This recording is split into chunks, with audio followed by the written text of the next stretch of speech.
J'aimerais prendre quelques minutes de votre précieux temps pour vous parler des conflits.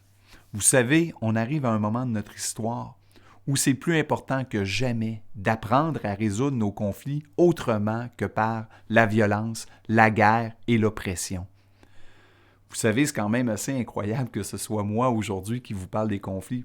Pourquoi? Tout simplement parce qu'à un certain moment de ma vie, j'avais tellement de colère et d'agressivité en moi que je passais mon temps à me battre, que ce soit à l'école, à la maison.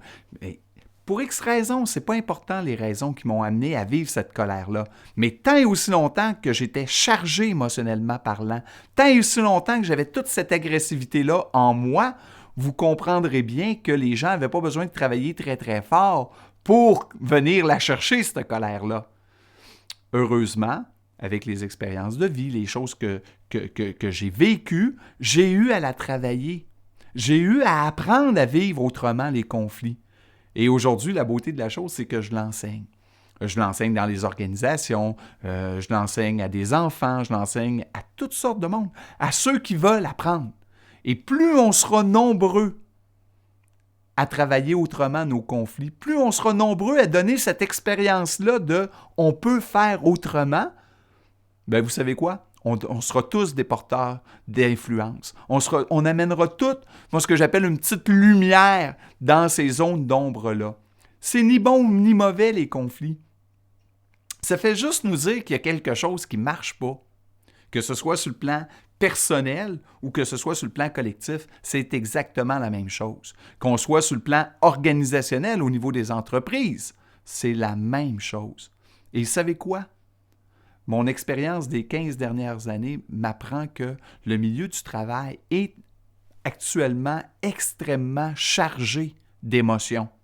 Ce qui fait qu'on vit plusieurs petits conflits. Des conflits des fois qui sont ouverts, apparents, et des fois qui sont très, très subtils.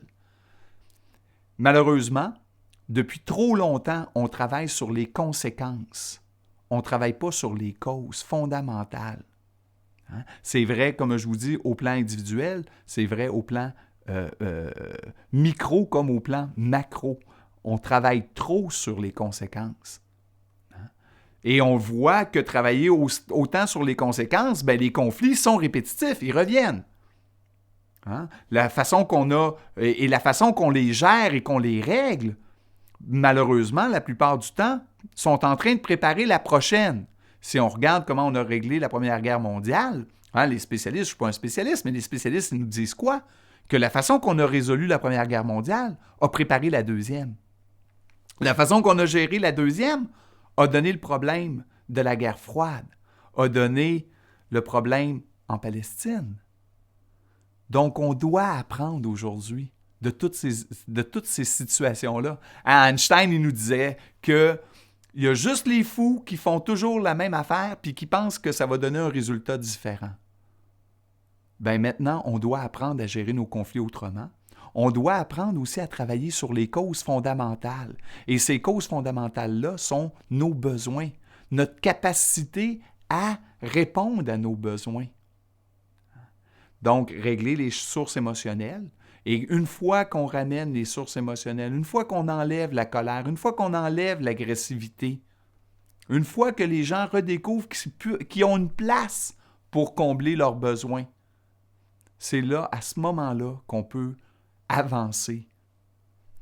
Le problème, c'est que à peu près tous les gens sur la planète en ce moment, en tout cas au moins tous les Occidentaux, on a une grande croyance, une croyance viscérale qui est implantée en nous depuis très, très, très longtemps. C'est qu'il n'y en a pas assez pour tout le monde. Le système capitaliste repose sur l'effet de rareté, sur le fait qu'il n'y en a pas assez pour tout le monde. Donc, si toi, tu l'aimes, ben, il n'y aura plus de place pour que moi, je sois aimé. Si toi, tu gagnes, ben moi, je vais perdre. Et on est constamment plongé dans cette espèce de folie-là qu'il n'y en aura pas assez pour tout le monde. Et mon expérience des conflits m'a appris que la plupart du temps, ce que les gens cherchent dans le conflit, c'est à combler des besoins et que ce qui provoque le conflit, c'est qu'on cherche le même besoin. Moi, je veux du pouvoir, toi, tu veux du pouvoir. Ben, il y en a un des deux qui n'aura pas de pouvoir. Alors que quand on enlève les émotions, quand on retrouve là, notre capacité de réfléchir, on s'aperçoit que je peux avoir du pouvoir, puis toi aussi du pouvoir. Et on va construire des choses ensemble. Hein? On va développer des choses ensemble plutôt que de se choquer et que ça nous amène à la destruction. Et je suis convaincu que ce processus-là, ça s'apprend. Et on doit l'apprendre.